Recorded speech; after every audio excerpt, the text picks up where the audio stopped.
খাই না। চিনি চা খাও না? কে বারণ করেছে? তোমার সুগার আছে বলে চিনি চা খাও না তো? হ্যাঁ, ঠিকই করো বাবা।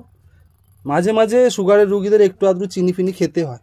হ্যাঁ, যখন মনে হয় যে খুব ঘাম দিচ্ছে, বুকটা কেমন ধরফর করছে, হ্যাঁ, চোখের সামনে আবছা দেখছো, তখন কিন্তু একটু আধটু চিনি খাবে, বুঝেছো?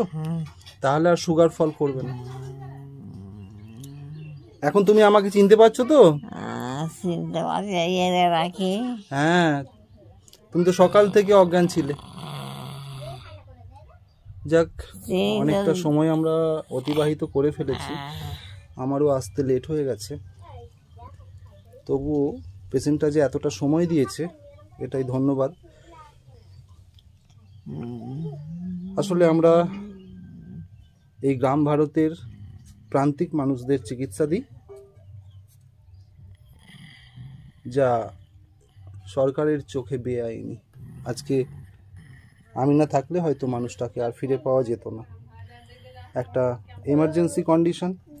তাই প্রত্যেককে বলবো, যারা ডায়াবেটিসে ভুগছেন তারা প্রতি মাসে একবার করে সুগার টেস্ট করবেন, খালি পেট এবং ভরা পেট। এটাই বলার ছিল। তোমার ছেলেকে চিনতে পারছো? কোচিদের দিকে এসো। এটা কে? এটা কে? এটা কে? কে এটা? ছোট ছেলে তো? রাইট, ঠিক ঠিক বাবা, ভালো হয়ে যাবে না।